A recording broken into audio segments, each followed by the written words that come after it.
네, 오늘 주제 설교 한 영혼을 더 살리라. 오늘 8번째 마지막 시간으로 모든 것을 살리는 힘은 사랑입니다.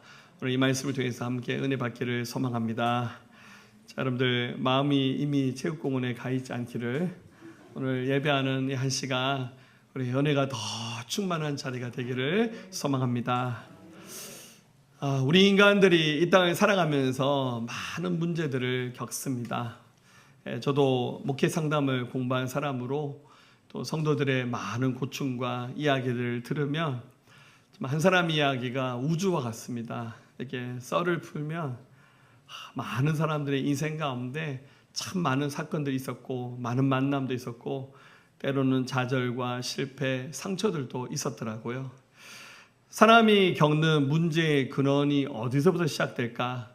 저는 한마디로 말한다면 사랑 결핍에서 이 모든 문제가 시작됐다라고 힘줘서 말하고 싶습니다. 사랑받지 못하고 존중받지 못한 것들이 결국 결핍이 될 때 우리의 인간의 관계들을 깨어버리고 또 그 관계들로 인해서 우리 안에 욕심과 증오, 미움들을 만들면서 그것이 우리 인생을 너무 힘들게 만들고 우리의 삶을 파괴하게 만들기도 합니다. 또 사랑이 없는 우리 인간의 내면에는 깊은 두려움이 몰려옵니다. 근데 이 모든 것을 해결할 수 있는 방법은 바로 우리 하나님의 사랑을 뜨겁게 경험하는 데서 저는 모든 것을 풀 수 있다고 믿습니다. 왜냐하면 우리 하나님의 본질이 사랑이기 때문에 그렇습니다. 하나님을 경험하면 경험할수록 혹시 바깥에서 좀 사랑을 경험하지 못하고 좀 존중받지 못하는 상처가 있다 할지라도 하나님 품 안에 깊이 들어가면 들어갈수록 하나님 안에 있는 그 사랑의 은혜와 능력들을 경험하면서 우리는 회복될 수 있습니다.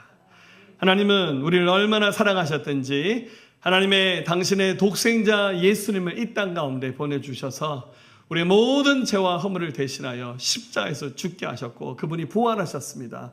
누구든지 예수님의 이름을 믿는 자들은 다 영생 얻어서 구원받습니다. 또한 그 예수님의 그 놀라우신 사랑으로 말미암아 행여 세상에서 경험하지 못했던 그 부족했던 그 사랑을 우리 주님이 채워주시고 지금 우리를 변화시켜 주십니다. 할렐루야. 오늘 이 사랑의 깊이를 오늘 이 말씀의 주인공 요셉이라는 사람의 이야기를 통해서 우리 모두 경험하면서 오늘 뜨거운 하나님의 사랑으로 오늘 충만한 자리가 되어주기를 소망합니다. 자, 창세기에 아브라함의 사대손의 이야기가 나오는데 그의 증손자였죠. 바로 요셉의 이야기가 오늘 본문의 주인공으로 소개되고 있습니다. 여러분 이제 성경 읽어보신 분들은 요셉이 어떤 삶을 살았는지 잘 아실 겁니다. 우리 야곱이라는 사람에게 12아들이 있었는데 11째 아들로 태어났고 그리고 그 12아들들이 우리식으로 말하면 배다른 형제로 태어났습니다. 어머니가 여럿이었습니다. 어머니가 다른 각각의 그 아들들로 태어나서 12형제가 서로 갈등을 빚을 수밖에 없었어요. 그 갈등 이유는 그런 거겠죠. 아버지의 재산을 좀 많이 이어받아서 축복받으며 살고 싶은데 아들들이 너무 많은 거예요. 그런데 아버지가 11째 아들이었던 야곱을 조금 편애합니다. 야곱이 요셉을 더 많이 극진히 사랑하면서 아낍니다. 이것이 이 가정의 갈등의 첫 출발점이 됩니다. 근데 어느 날 요셉이 꿈을 꿉니다. 이제 하늘의 별과 또 달과 해를 봤는데 이제 태양은 아버지고 달은 어머니죠. 그리고 11별이 자기에게 절을 하는 꿈을 꾸고 볕단이 세워져 있는데 자기에게 절을 하는 꿈을 꿨어요. 이 내용은 뭡니까? 요셉이 이 가정 가운데 가장 빼어난 사람이 되어서 마치 왕이 된다고 하는 그런 꿈을 꾼 거죠. 갖다나 자기 아버지의 편을 받아서 야곱이 이 가정에서 좀 위치가 불안정했는데 이 왕이 되는 꿈을 꾸면서 요셉은 가정에서 더 큰 미움을 받게 됩니다. 결국 이 갈등이 폭발하다가 어느 날 형들이 이 요셉을 죽일 음모를 꾸밉니다. 그래서 아버지 몰래 들판에 그를 데려가서 구덩이를 파고는 그 동생 요셉을 그 구덩이에다가 밀어버립니다. 죽이겠다는 뜻이었습니다. 그런데 그 형제 중에 하나가 그래도 우리 동생인데 죽이지는 말자. 때마침 이집트로 향해 가던 노예의 상인이 지나가고 있었는데 요셉을 그 구덩이에서 건져내서 이집트에다가 노예로 그를 팔아버립니다. 그래서 요셉은 이집트에 가서 보디바라는 사람 집에서 노예로 살면서 거기서 조금 형편이 좋아지는가 싶었는데 거기서 스캔들에 휘말리게 되어서 결국 이집트의 감옥에 갇히게 되었고, 한번 들어가면 나올 수 없는 감옥입니다. 거기에서 인생을 마쳐야 됩니다. 하지만 하나님 은혜로 그 감옥에 들어왔던 왕의 신하의 꿈을 해석해주고 나중에는 이집트 왕 바로의 꿈을 해석해 주면서 하나님 은혜로 이 감옥에서 탈출합니다. 그리고 요셉의 총명함을 알았던 바로가 곧 다가올 흉년과 풍년에 대비하기 위해서 요셉을 그 나라의 총리로 임명하면서 순식간에 감옥에서 평생 썩어야 됐던 요셉이 이 이집트의 총리가 되는 축복을 누리게 됩니다. 자, 오늘 이 본문 말씀은 이 사건들이 다 지나가고 난 다음 또 요셉이 총리가 되고 난 다음 그의 형들과 그의 아버지가 이 지방 전체에 몰려들었던 그 가뭄을 기근을 피하기 위해서 이집트의 양식을 구하러 왔다가 요셉과 화해를 합니다. 그래서 자기 가족과 함께 이집트에서 살게 됩니다. 오늘 말씀은 이 모든 사건들이 다 지나가고 이들의 부모였던 야곱이 생을 마치고 그러고 난 다음에 요셉의 형들 10명의 형들, 우리 막내 동생 베냐민 있죠. 10명의 형들의 마음속에 두려움이 찾아옵니다. 요셉이 우리를 용서해서 여기서 지금까지 편안하게 살았는데 혹시 그 용서가 아버지 체면을 봐서 아버지 살아있는 동안 그냥 눈 감아준 것이 아닌가. 아버지가 돌아갔으니까 요셉이 본격적으로 자기 안에 있는 그 복수의 마음을 끄집어내서 우리를 해야만 어떡할까. 형들의 마음에 두려움이 엄습합니다.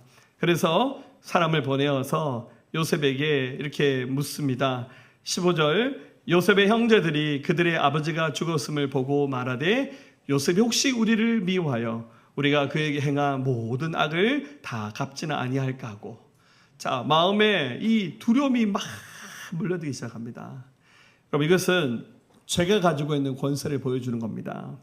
여러분, 죄는 시간이 지난 데서 저절로 해결되는 것이 아니라 하나님 앞에서 뜨겁게 회개하고 하나님의 은혜를 누릴 때 이 죄 문제가 해결이 되는 겁니다.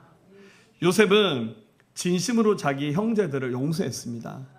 하지만 형제들은 하나님의 은혜 앞에 서지는 못했던 것 같습니다. 그래서 아버지가 죽자마자 이 마음의 두려움이 막 엄습하면서 요셉의 저 용서가 연기한 게 아닌가 하는 걱정 근심에 눌리게 됩니다. 여러분, 죄는 관계를 깨트리고 죄는 반드시 두려움을 낳습니다. 죄가 하나님과 사람 사이를 갈라놨을 때 여러분, 하나님이 가장 먼저 만들었던 인류가 아담과 하와잖아요. 아담과 하와가 죄 짓고 난 다음 했던 첫 번째 그들의 행동의 모습이 뭡니까? 창세기 3장 10절에 보면 이르되 내가 동산에서 하나님의 소리를 듣고 내가 벗었으므로 두려워하여 숨었나이다. 여러분, 죄를 짓고 이 죄 문제를 해결하지 못했을 때 인간에게 다가오는 가장 큰 감정은 두려움입니다. 하나님 쳐다보는 것이 두려워요. 그리고 사람 만나는 것이 두려워요. 사람 피하고 싶어요. 마치 대인 기피증에 걸린 것처럼 사람 만나서 일상생활하는 것이 왜 그렇게 위축되고 힘들어집니까? 자, 그런데 하나님이 우리에게 주신 사랑은 어떤 능력을 갖고 있냐면 요한일서 4장 18절에서 사랑 안에 두려움이 없고 온전한 사랑이 두려움을 내쫓나니 두려움에는 형벌이 있습니다. 두려워한 자는 사랑 안에서 온전히 이루지 못하느니라. 사랑에는 두려움을 내쫓는 능력을 가지고 있다 말씀하셨어요. 하나님을 뜨겁게 경험하면 이 두려움이 사라집니다.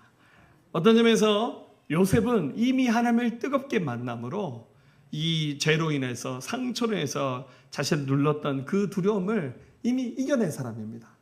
하지만 용서를 받는 어떤 점에서 표현하자면 가해자죠. 요셉은 피해자고 형들이 가해자입니다. 그런데 가해자였던 그들의 마음속에는 그들이 주체할 수 없는 두려움, 생명의 위협을 느꼈던 겁니다.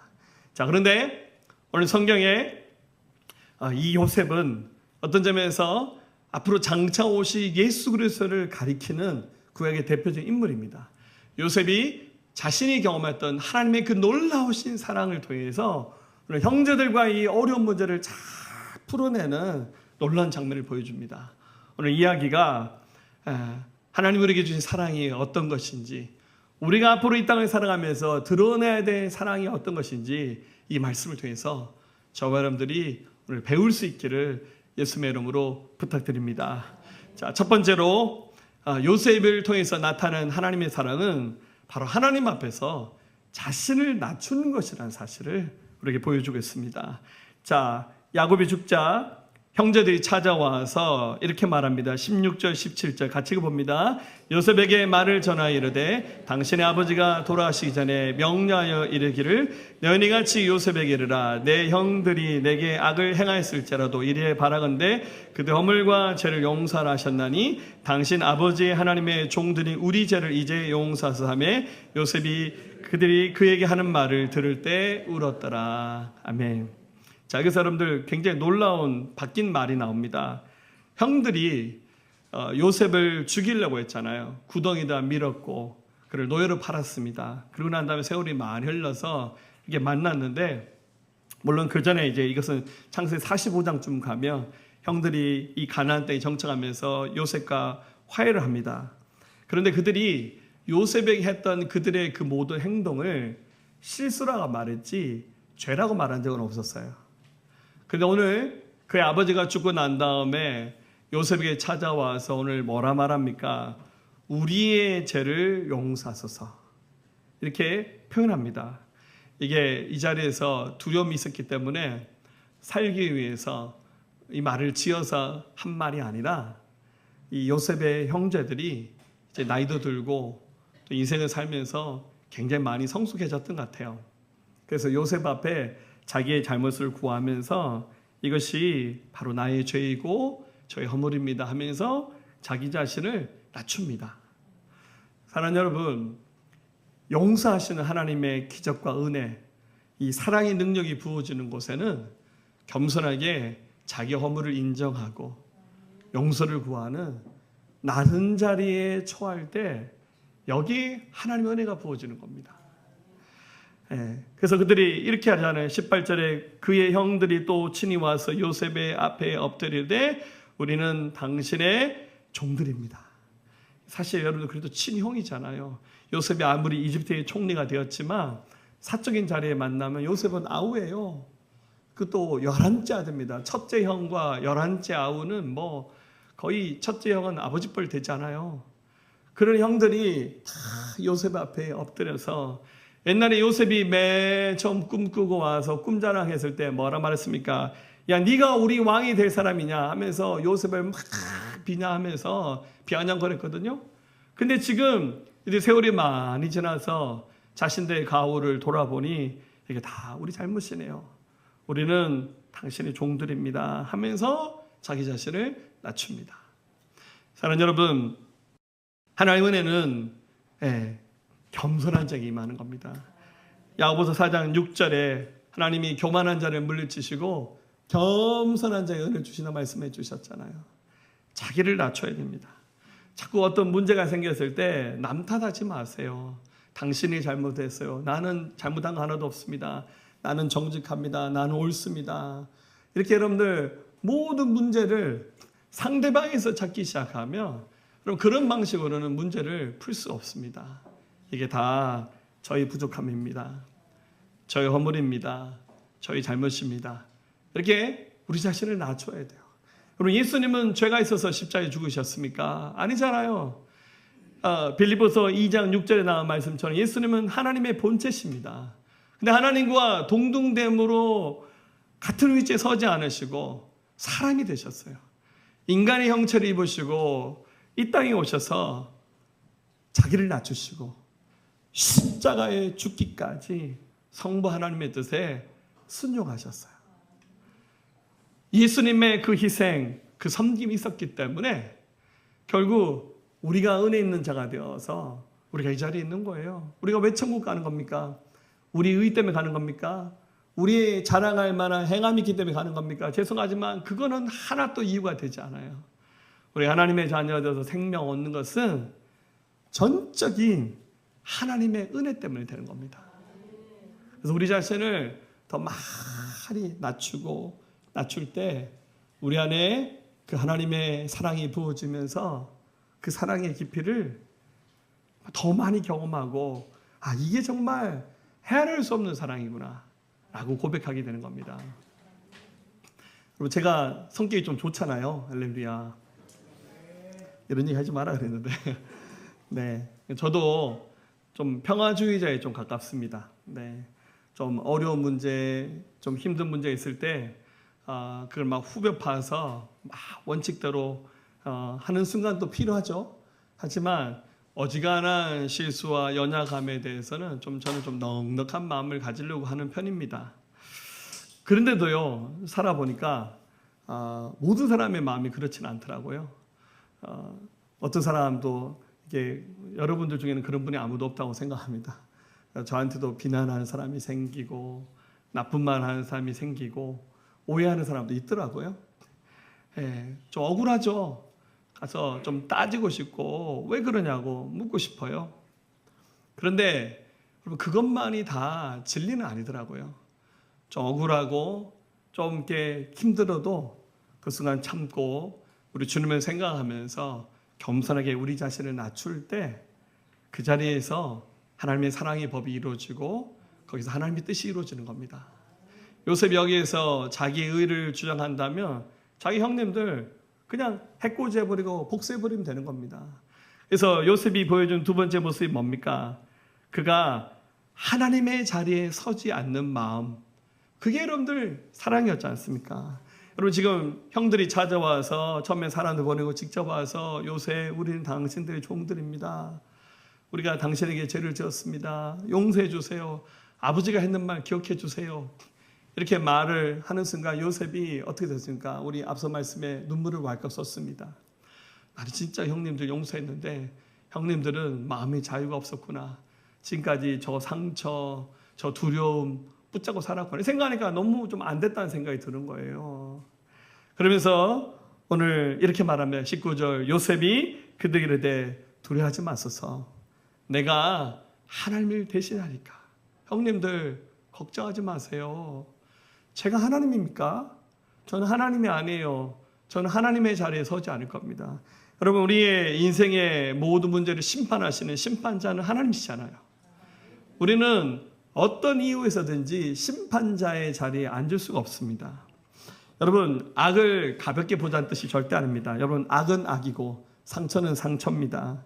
요셉이 형들의 악을 몰랐던 것이 아닙니다. 구덩이에 떨어져서 죽음의 공포에 있었던 요셉, 애굽으로 끌려가면서 종이 되어서 앞날이 어떻게 될지 아무도 몰라요. 애굽에서 노예로 살면서 그 인생에 어떤 일이 될지 누가 압니까? 종살이의 외로움, 또 누명을 써서 감옥에 들어가서 거기서 평생 형을 살다가 죽어야 되는 그 아주 정말 비운의 그 인생의 그 쓴맛을 요셉은 다 봤습니다. 하지만 그 모든 일 가운데 요셉이 뭐를 배웠습니까? 하나님을 의지한 것을 배웠어요. 그제는 부모님의 품 안에서 완전히 마마보이처럼 그렇게 살았거든요. 그런데 이제는 기도하지 않고는 살 수가 없어요. 그 애굽에서 예배하지 않고는 살 수가 없어요. 누가 뭐 성경을 가르쳐 줍니까? 어떻게 뭐 같이 예배 드릴 사람이 있습니까? 아무도 없는 정말 외딴 섬에 사는 정말 외로운 삶이었지만 거기서 어떻게 합니까? 하나님을 예배하기 시작했고 기도하기 시작했고 그가 경건 생활을 통해서 하나님의 음성을 듣기 시작했습니다. 그랬더니 이 모든 것 가운데 부어지는 하나님의 은혜를 받습니다. 로마서 12장 19절에 하나님의 진노하심에 맡기라. 원수 갚는 것이 내게 있으니 내가 갚으리라.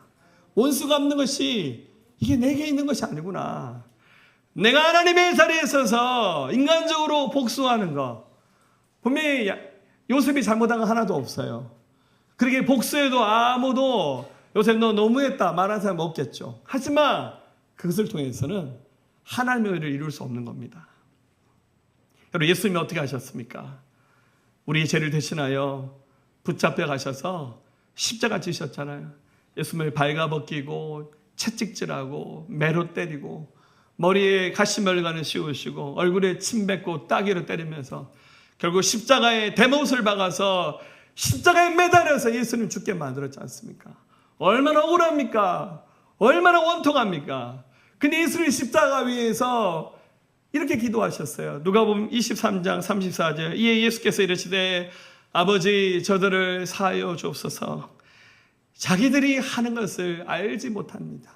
주님, 저들이 지금 무슨 짓을 하고 있는지 모릅니다. 영적으로 너무 무지하고 미혹당한 거죠. 원수 마귀가 사람들의 눈을 뒤엎어버리고 귀를 닫아버렸어요. 지금 본인들이 어떤 짓을 하고 있는지 몰라요. 여러분들 며칠 전에 깜짝 놀란 뉴스 보셨죠? 지금 이란과 이스라엘, 미국의 전쟁이 한창 중인데 여러분들 이스라엘 사람들 지금도 예수님 안 믿잖아요. 이스라엘의 군인들 가운데 몇이 레바논에 있는 그 크리스찬들, 또 여러분 레바논 크리스찬들이 많잖아요. 그 예수님의 상을 뭐 전쟁 가운데서 그걸 획득했나 봐요. 그걸 끌어내리면서 망치로 예수님의 그 십자가에 달린 예수님의 모형을 망치로 예수님의 머리를 깨버렸어요. 예. 그들이 비록 예수님을 믿지는 않지만 그렇다고 해서 여러분들 유대교가 기독교를 그렇게 함부로 할 수는 없잖아요. 아마 나중에 그 뉴스가 확 퍼지면서 이스라엘에서도 깜짝 놀라서 그 예수님의 머리상에 망치를 찍은 그 군인을 뭐 징계했다는 그런 뉴스를 봤어요. 예, 뭐 늦게라도 그렇게 한 것이 참 잘된 일이긴 하지만 여러분 그게 결국 뭐를 보여주는 겁니까?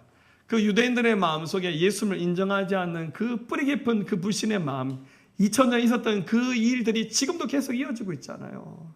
너무너무 안타까운 그런 뉴스가 아닐 수 없었습니다.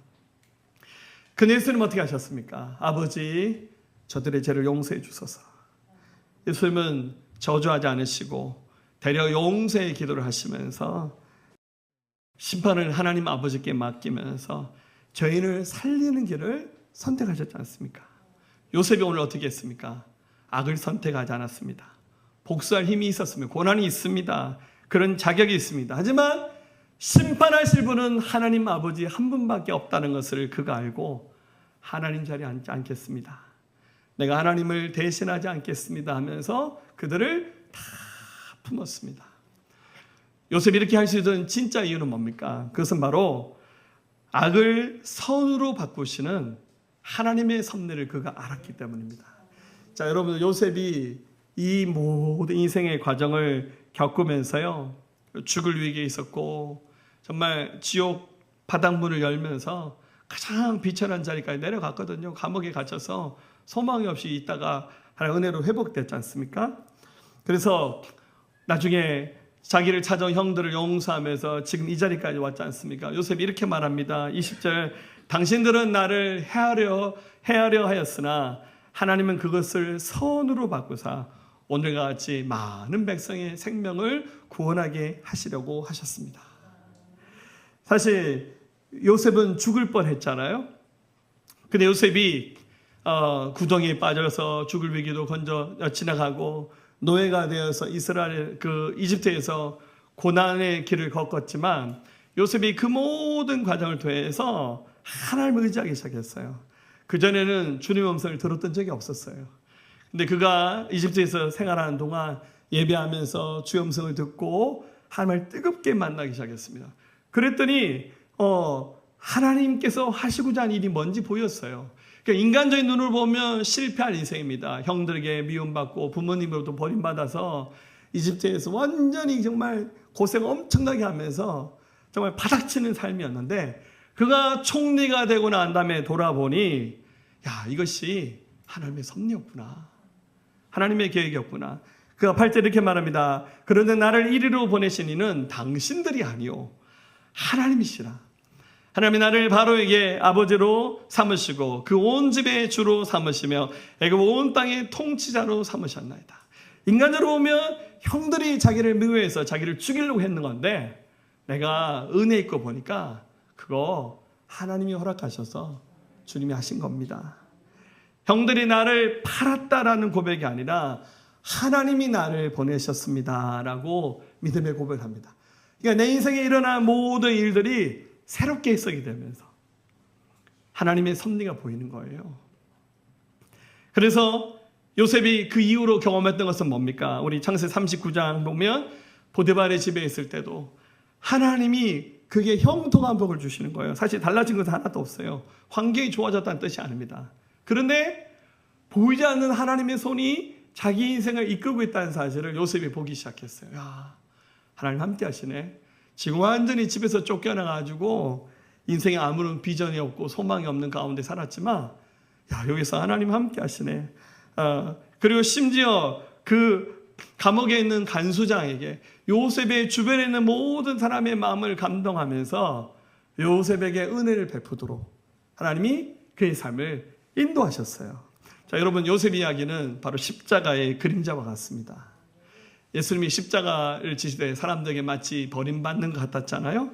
하지만 예수님이 당신의 몸을 십자가에서 버리심으로 모든 인류에게 생명의 길을 열어주셨지 않습니까? 여러분, 요셉이 만약에 이런 고난을 겪지 않았다면 어떻게 살았을까요?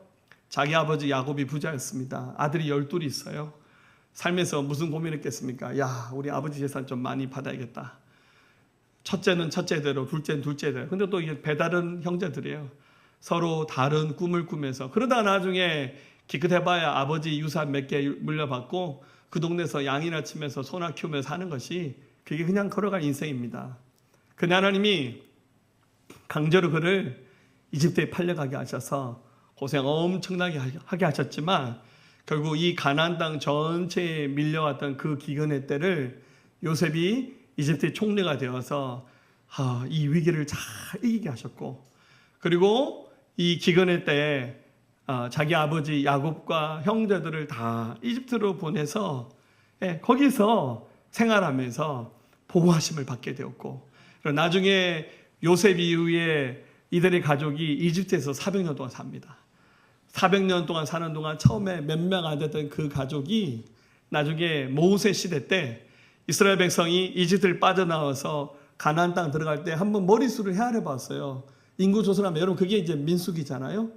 헤아려 보니까 성인 남자가 60만 명이 넘었어요.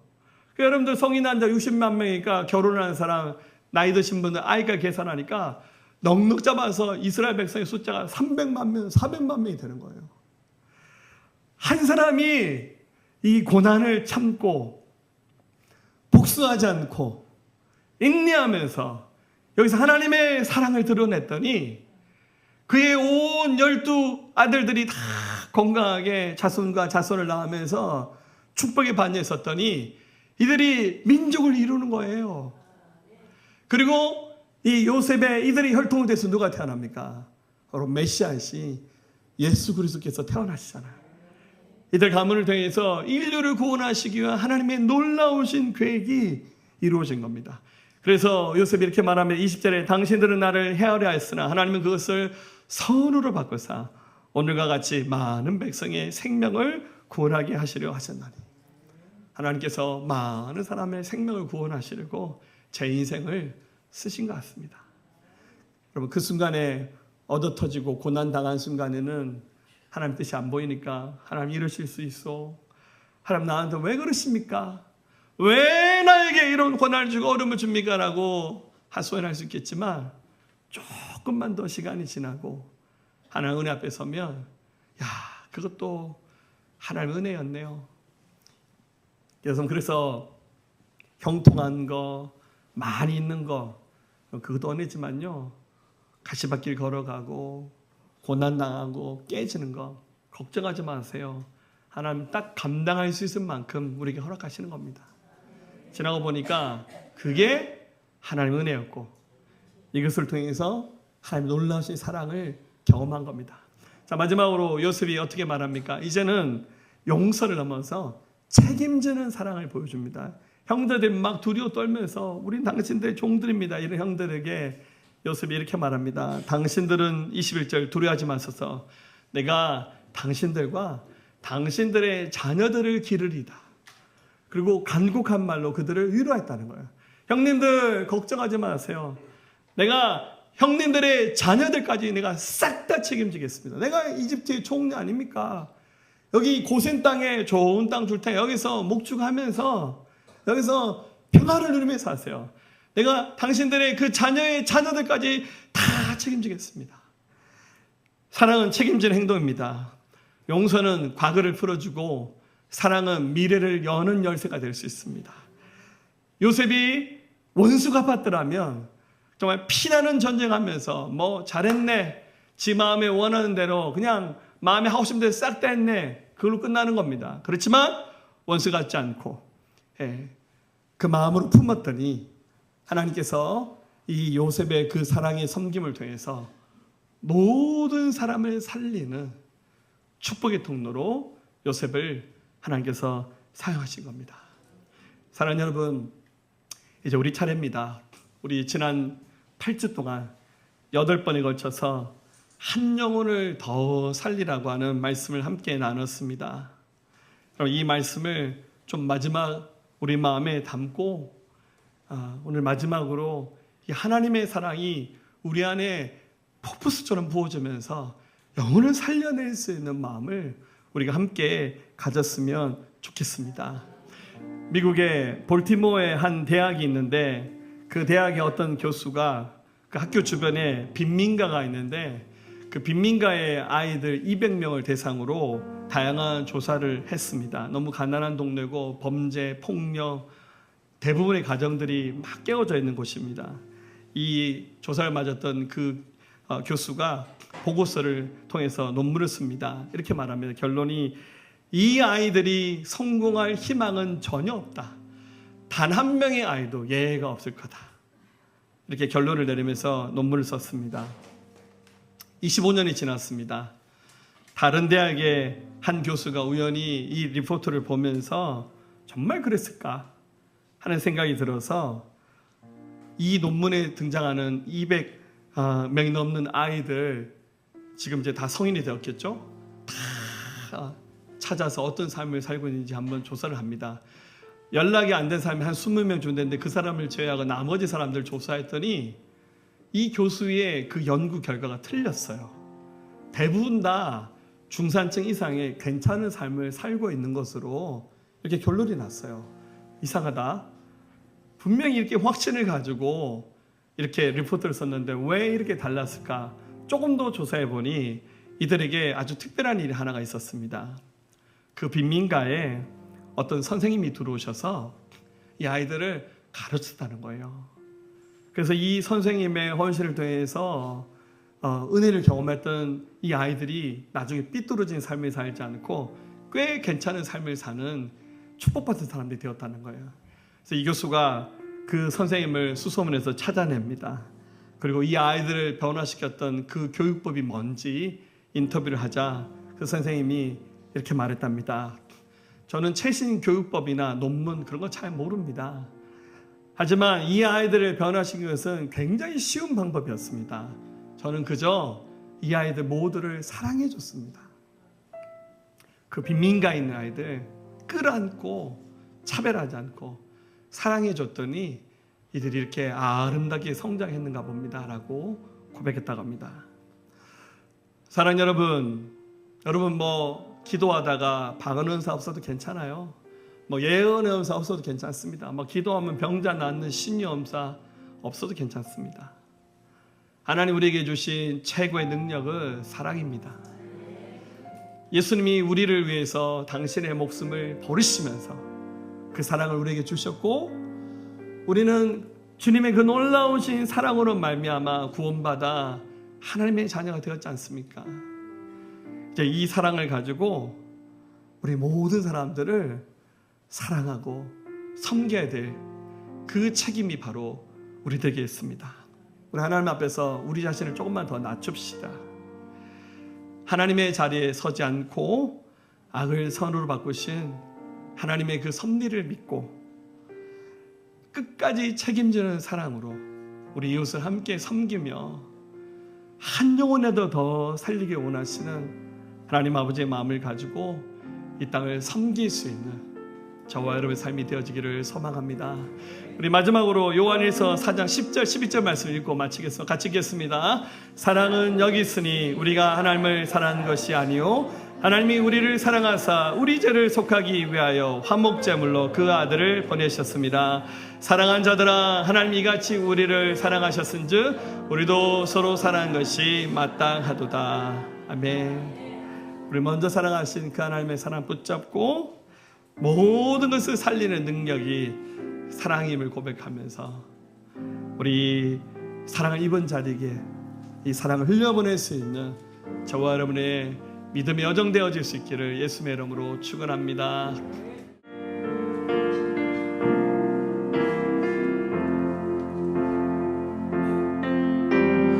하나님이 이 땅에 떨어져 죽으며 많은 열매를 맺고 생명을 얻게 되리라.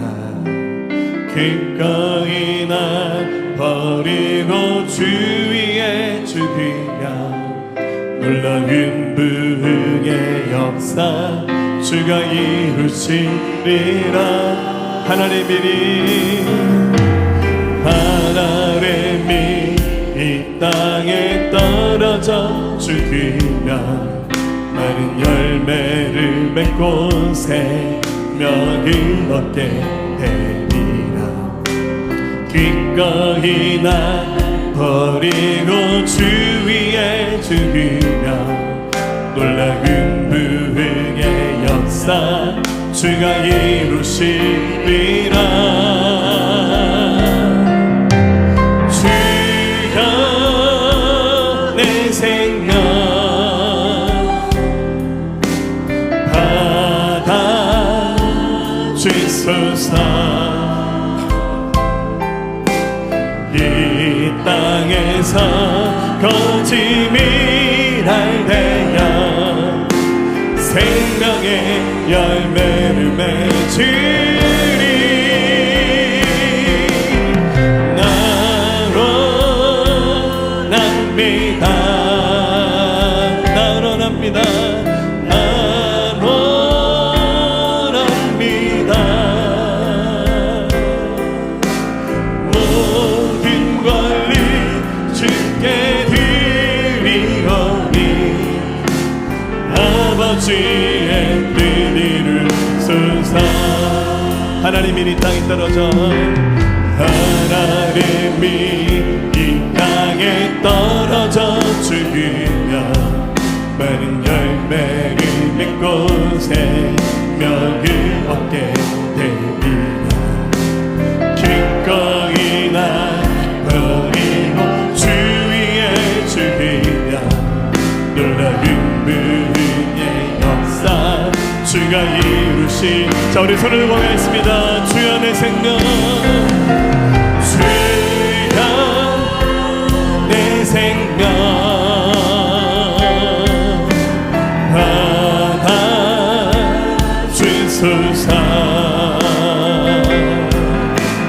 이 땅에서 거짓이랄 때야 생명의 열매를 맺지.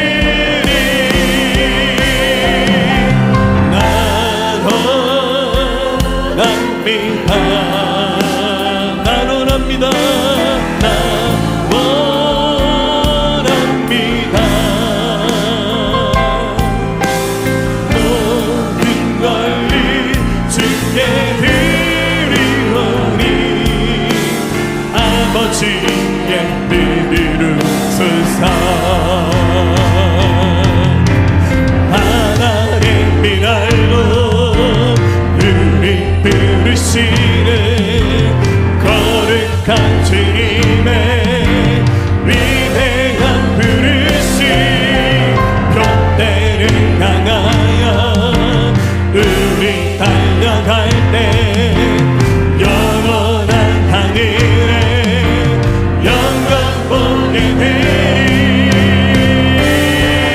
주여 내 생명, 주여 내 생명 주님 받아 주소서.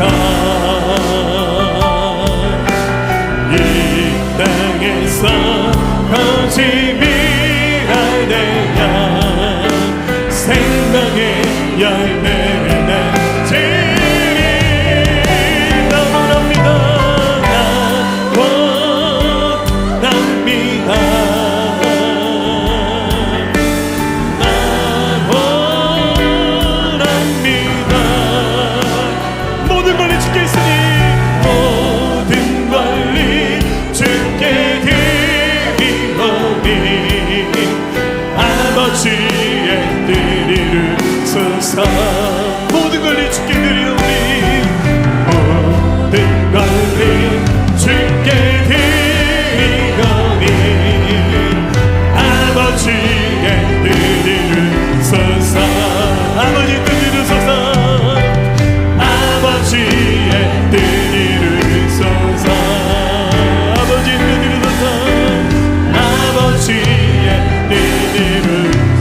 주옵소서. 아멘. 이제는 우리 주 예수 그리스도의 은혜와 독생자 아낌없이 내어주시 하나님 아버지의 만극하신 사랑하심과 성령님의 감화감도 내주 역사 충만 교통하심이 오늘 예배한 사랑하는 성도들의 모든 심령 가운데 이들 가정과 일터와 나라와 민족과 모든 열방 가운데 우리 새생명교회 지금부터 영원토록 함께 하옵시기를 간절히 축원하옵나이다. 아멘.